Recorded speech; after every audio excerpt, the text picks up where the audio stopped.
Telling you there is a stage you cannot miss in life. If you miss a stage ng'okula ng'omukyala, later on it catches up. Bebo bola baba dating obuvubuuka obuto because she missed a stage. Kati atuse mwana mu 5 alejjaleja na bwana buto. Weefirizengayo olunaku nga luno lw'abakyala. You go and celebrate yourself. Temupapa kufumbirwa. Temupapa bino mbulavu. Laavu nze kamuzaalire ogenda muzaala ogenda gutuulamu ojja guwulira. Naye nga amazima go gegerweko. Ebintu ebyasajja oyagala ngende wa Zari ampe magezi agaki. Agokudatinga abavubuka abato. A woman is a warrior. A woman is a hustler. A woman is a woman king. Experience life as it comes. Don't rush. Please do not rush. Siri klasi ya smart way. Gwondaba ndi klasi ya smart way. Toto. Awo Zari ajjakolewa. Bane neyanze nge muri muchaba people, muri muchaba darlings. Oh, life is good, life is amazing. So far alabada tukwatiddeko buli kimu kitambula bulungi nnyo. Siyoya, sitoma. Obula mwebaza buli kimu kyantuusizzaako. Walogera ludda weera kati wakajjawo okumanti buli kirungi kijja gy'oli. Ekyokuloga.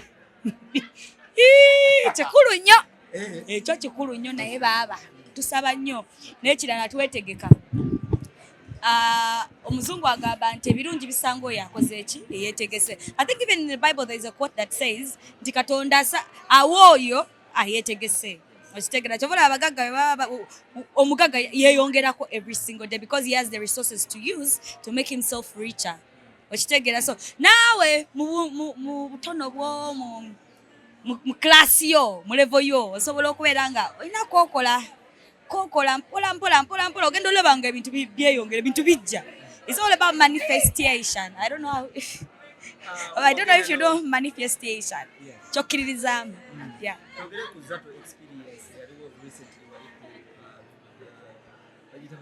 Lazio. Yeah. The DJ Zato experience, I couldn't believe and imagine people came in large numbers. Nali sichikiriza. Nasoka netulula makona. This was organized like in 1 week. In 1 week, nensindika out invites and I did not actually like kulanga TV radio netulanga netupushinga. No, I just used my phone and broadcast messages zange. Nenkwata abantu nembatekamu nembasindikira messages. Abo bemulaba bemwajja. They were all invited guests from my broadcast, from my phone. So I couldn't believe it. Nebaza mwena bananga abajja. Nebaza. Natukawo nga mpulira njagala kaba. Lazio nga sinyangu kujjuza. Mujibuze ba promote abaji promotingiramo. That bar, it's not easy to call people to party there, but on that day it was full to capacity. So thank you so much. I really appreciate. We're going to do it again and again and again, but please muje. Newemba nanze newemba silanze bambi muje. Onakulolwa lero abakyala. Nakulalwa abakyala lwaki osazeewo okuba nti celebrating n'abakyala nga bano bonna obaoliawo abantu bandirowoozeza nti basire queen ebyana bya brown bisire queen mama munanga abakyala bano be bakyala abali mu bulamu abatono kwabo be nayise abali mu bulamu bwange. I work with them, I meet them out. Most of them I actually work with them. Abalala ba sister bange, abalala mikwano jange. So nga wenagambe ngenda mu contact list yange. Ningamba omanyi Zato bakyala kibo sobola okuyita ne mulyamu kamere. Okitega since lunaku lwa bakyala, me I'm always busy. Bro, I am busy, booked and busy all the time. So nengamba naye lwaki leero tetukolayo kati kadina mbayite bali erieko newe kaba kamere nga katono bwe kati nga kawooma kasita tubeera buki kasita tubeera bumu. So I got women from all different sectors of where I met them in my life. Okitegeera nembajjayo nembagamba bannange mujje mulimu ba lawyer, mulimu ba marketeer, mulimu ba dancer, mulimu ba producer, mulimu ba banker, mulimu ba artists. Kwegamba buli mukyala nga wamaanyi mbulamu bwange namusindikidde invite. Abatazze some of them have engagements, baina ebyokola, baina shows, baina they're out of the country. Abasobodeko okujja be bano and they really honored my invite. I feel so good. Olunaku lw'abakyala nze ndutegeera ng'olunaku omukyala w'alina okuyimirira n'agamba Today, let me celebrate my hustle. Let me celebrate myself. Let me celebrate my life as a woman. Abachala twita mu bingi nnyo makona abachala twita mu bingi. N'ozaala, n'olabirira omusajja, n'olabirira famire ye, ne bakugoba n'ovaayo, n'oguma, ne weegumya. In Uganda, we don't have something called therapy where women who are stressed can go ne babayambako obwongo bwabwe buzza. Twita munnaku nnyingi nnyo omusala ne weekubakubako enfuufu n'oyimuka n'ogenda n'okikola leero kangende nkikole regardless of my mood, regardless of how I feel, oba kiki ekiremye, oba jjo bangobye, oba jjo naswadde, kanyimuke ngende nkikole ng'omukyala. So obwo buba buvumu. Ugandan women tulina obuvumu bungi nnyo. Weefiirizengayo olunaku nga luno olw'abakyala. You go and celebrate yourself. Genda weetekemu akasente ko ne wakasondera mwaka. Ngawe musondeza Christmas, ngawe musondeza Easter, neza makeup, ezolugoye. Olunaku lw'abakyala nalwo mu lusondereko obuntu ng'obwo. Oyinza okuba olina group ye y'abakyala nga basatu, akabiina akamwako ne mwetwalako out. Kyanjawulo okusinziira ku mmere ne ya bulijjo gye tulya, n'oli enkoko mu nnyumba yo, n'oli naye n'aye ennyama mu nnyumba ye. Naye we mwegatta ne mugenda ne mutuulako awantu ewamu ne mulya ku kyennyanja. Kyanjawulo kiwoma bwanjawulo. It tastes different nga gwe akiriridde ewuwe waki ewaka. So mwefiirizeeyo akadde abakyala. Celebrate your life. Celebrate you being a woman. A woman is a brave woman. A woman is a warrior. A woman is a hustler. A woman is a woman king. Come on, guys. Abakyala.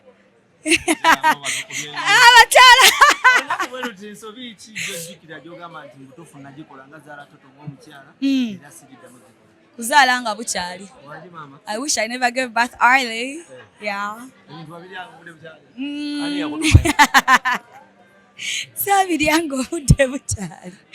Naye I just wish I was guided different never to give birth early. And it's the same thing I want to tell to all young ladies out there. Temupapa banaye abasajja gye bali. Anakuwasa gy'akola ki? Gy'ali. Temupapa kufumbirwa.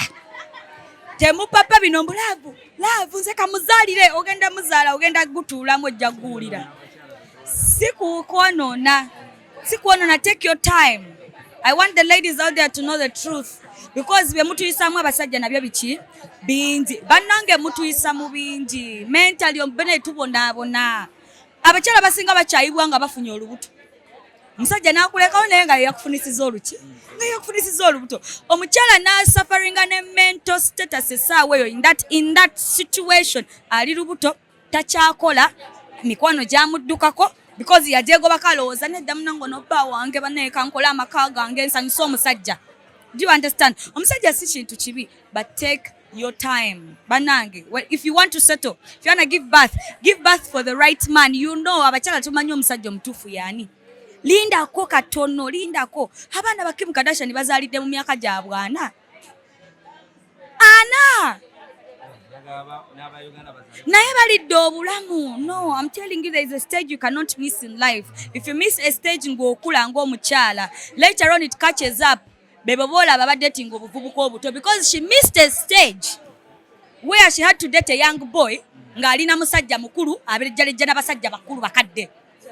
Kati atuse mwana mwataano alejjalejja na bwana buto. Do you understand? So take it easy, take it slow, give your time growth, give yourself time, you know, experience life as it comes. Don't rush. Please do not rush. Twogere ku character Zahara Totto. Character Zahara Totto eyani kati eya TV. Yes. Oba eyange ng'omuntu Zahara Totto gomanyi. Ngomanyi owa wali ku TV kusikira. Ojagaza ki yo character? Obalansinga otyo okuba nti abantu ne bakuvuma ku social media abanaku. Osigala ogenda maaso. Tobayita banaku. Fenna twaliyo. Anyway, so balancing the hatred that comes with the type of job I do, I realized nti guno mulimu. And every job has its ups and downs. Banka naye ayina ebizibu bye eyo mu banka. Naye nga afuluma mulaba y'amakoti anyiira. Naye nga kyavaamu si kyangu. Buli mulimu gwina amakoona gaagwo. So mulimu gwange gwina ekkoona lyagwo. you have to face criticism whether you like it or not. Oshitegeera, yeah, lyeri ekkoona. And olaba lwaki sifaayo nnyo, I embraced it. Ne ngamba kati since lyeri nekkoona, this is what I have to go through. It's okay. No ebanvuma nga nkimanyi kye banvumye si kyendi kati mumanyi amazima gali nti abatuufu mu abansemberedde ba media personnels abali wano. Now you know me, you see me. Whoever describes me on social media how they want to describe me, oyo mukadde, oyo kakazi kakulu, kazaala, kakola bitya bwendi. Do you understand? Yeah.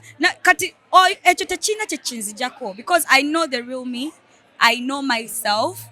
Sigenda kutuuza wansi bantu bannyonnyola nti bana esiri mukadde, banange nze ndi single mother, bana nedda sigenda no. It's all right because it has made me who I am right now. The more you abuse me, the stronger I become. Do you understand? So tewali muntu kyagenda kunvuma oba bugulu ekati mbuyina era ne wabweru buti kubukola kibutambula mbutambuza bannange nze mbuteeka wabweru.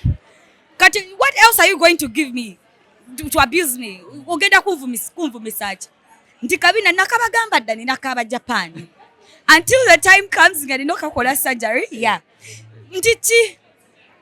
Do you understand? So I think I'm made different. Bambajja mu kiti kyanjawulo nti gwe kyonsuulidde nkikwata nenkikozesa nenkikolamu ekintu ekikola ki ekintwala ate ku level endala. Buli kyonkanyugira nze nkikwata ne bwe kiba kibi ne bwe kiba kirungi nenkibajjamu olubaawo oluntwala ku level endala.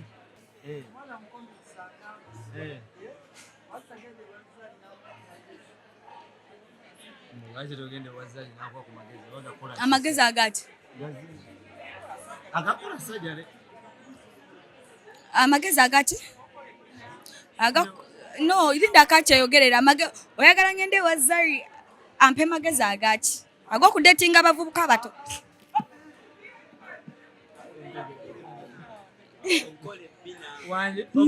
okola akatofaali sinatuusa stage eyo bebikolebwa bakadde. Yeah. Ebikolebwa ng'omaze ng'okimanyi mu mutima gwo nti now I'm set and ready sawa yakulya bulamu okitegeera. Waba oli muwala muto it kind of affects you. Fe tukyazaala ye alabika yakomozaala olinga agamba nti Zari mukadde gy'emyaka gye ate tagenda kyewaka n'ate tagenda kijjako. Old is gold. olowooza alina emyaka ng'emeka? Egimumala egimumala ayina emyaka egimumala naye nga amazima go gegerweko. Ebintu ebya surgery abawala abato bwe babikola ne baddamu ne bazaala ne era n'oba ogenda mu surgical room n'okola n'obabuuza badokita bakubuulira amazima. It has side effects, a lot of side effects. So abawala basinga kye batakola ki kye batategeera balowooza nti yagenze n'alikola naye mukwano tomanyi bulumi buli eyo, tomanyi masira musaayi gukuyiika every other day gw'okuzaawo omubiri ogwo gubeere intact okitegeera. Obwo bulumi bano basireya tebabufrontinga naye nga amazima gye buli bakusala ne bakuyingiza ekiti ne bakufokota. Now imagine that pain. You research about it. Research. Mwiga okweyagalira mu mibiri gyammwe. Ebyo bintu bikolebwa omuntu ng'akimanyi togenda kuddamu kuzaala okitegeera. Ng'oli ready obulumi obuyitamu omala osireyinga ebibyo nga tewali kyoddamu teri kuzaala period. Naye nze nkyazaala nkyafumbirwa nina abasajja bange bangi kwegamba nkyanyumirwa obulamu mpozi nga mpezezza emyaka gyange 5. Abaana abanga ab'omunda yange 3 and I adopted 2 so I have 5 children. Njagala abaana nga 12 nga jjajja wange omukyala be yazaala. Naye lwaki omukwano gukusumbuwa nnyo? Omukwano gusumbuwa buli omu, makono ogugwo teguli mu kamera naye gusumbuwa buli omu wangi.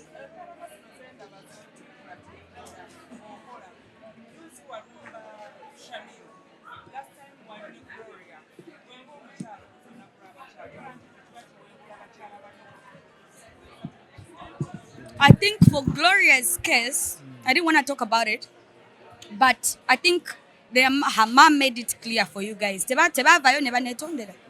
Tebavayo ne balambulula ensonga. So mulimu ebintu ebimu namwe aba media bye mulabira ddala nga I think it's not true. I think it was planned to be that way.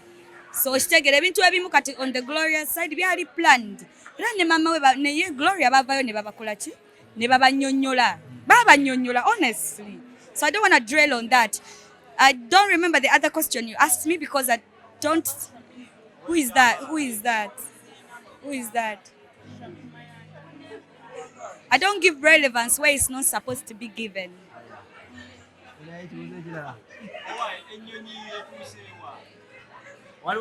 That's a valid question.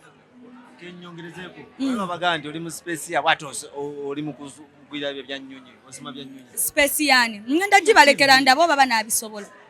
I'm soon resigning off TV, so ngenda bibalekera ndabo bamunasobola. Yeah.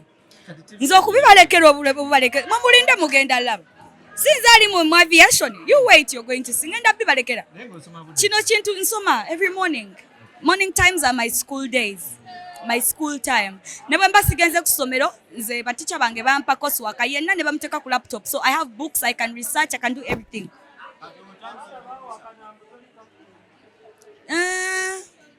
Kisoboka. Awakana ntiri captain muna ekisoboka. Banje nyo bawakana ntiri mutonga bondaba sinyiriranga bondaba. Okitegeera So kisoboka. Naye nabo bajje bagezeeko babirabe. Oba basobola. So instead of okuwakana mukwano nawe genda ogezeeko.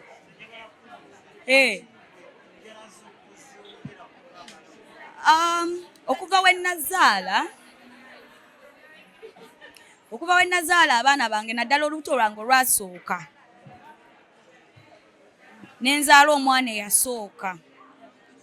Omanyi oba cleaning akaana kano kyusa pamper. There is a way a child's body is very soft nga wakamuzaala. Naine enjala ezo back in the day nga ndi muwala muwala muto nga n'emirimu gyange gyejo TV Zahara Totto, you know what I mean. Naye okuva we nazaala ndaba akaana kano buli wenkalongoosa enjala zikakola ki zikayisa bubi zikasala saddamu okuva n'olwo kukola njala mpaka nakati ne bwe ziba za bigere nabivaako. So nails, having long fingernails no longer serve my purpose in life. No, they understand. For me as Zahara Totto, having long fingernails no longer serve my purpose in life. Yeah. Zahara Totto Addulidde. You've been branded that name.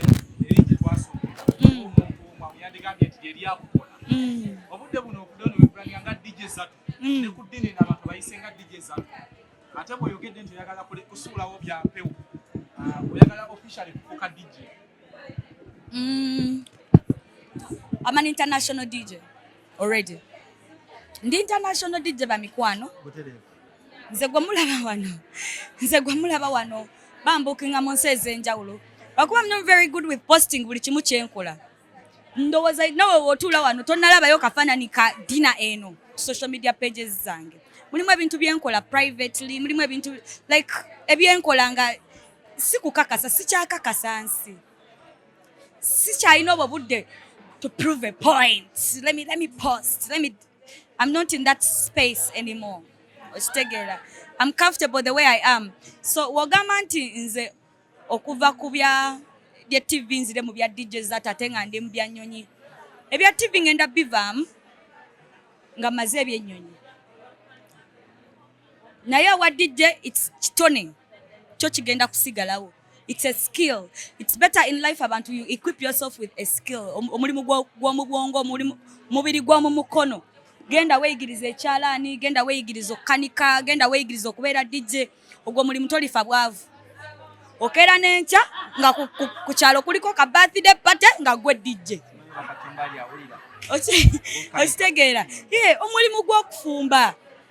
Oyinza okubeera ng'ofumba busosajjibwa bugundi busumbuusa obuteeka ku TikTok. Omuntu nakulaba nakugamba munnange nina omukolo gwa kumakya. Nkolerayo obundazi bw'otera ofumba ku TikTok. Omulimu ogw'omu mukono mulimu gwa bay. It's an expensive skill that nobody will ever take away from you. So DJing is a skill that I equip myself with.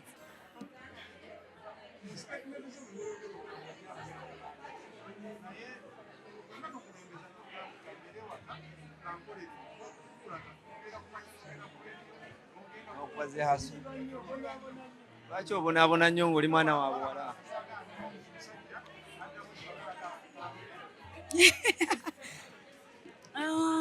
Ate oli kirungi. I'm an alpha female. Do you guys know about a woman being an alpha? Or why it's only in male? Kitera kubeera nnyo mu basajja. N'owulira nti gw'oli musajja tebalina kukulagira kyakkola. Gw'oli musajja togambwako. Gw'oli musajja omukazi takontrolinga. Ekyo mwali mukifunyeeko. Kati nze ndi Zahara Totto. Women like me, we are rare. Nze Zahara Totto, I'm an alpha female. Alpha females, we are independent females. Tufugwa naye tetufugwa. Do you understand what I'm saying? Simple too. Si jogo. We only allow omuntu okutufuga nga mbutufu naawe okikola ki? Okiraba. Ng'okigwana. Ng'okikoleredde. You have to work so hard to be in my life. So kye kimu n'abasajja abajja mu bulamu bwange. Omuwa chance n'omulaba nga ate byakola. Sijja mugoba because era sigenda beera n'abakazi bannange. Ositegeera. Nja muleka asigalewo. Afumbe ne banne. Afumbe ne banne. Owai. Afumbe ne banne. Babuyambeko. Because there is a type of man I want in my life which none of them possess the qualities. So sijja bagoba. Ate nze sigoba basajja. Begoba bokka wanzi. Twalabako ka video akatwendinga ku social media nga oganya osasula owa boda. Owa boda banange ba sweethearts. Owa boda oyo nina emirimu gyange gye nkwasaganya ne MTN kuva dda mugimanyi sikyo? Yeah. Ndi brand ambassador and somehow face of Momo Nyabo. Yeah? Kuva Momo Nyabo we yatandika. Zahara Totto nzamuliko sikyo? Ge mazima. So whenever MTN has such work, they will go through me. They'll come to me and ask me for a favor or ask me to do something. And I'm very good at delivering my job. Bwongamba jangu kwate kamera njagikwata njikusinga.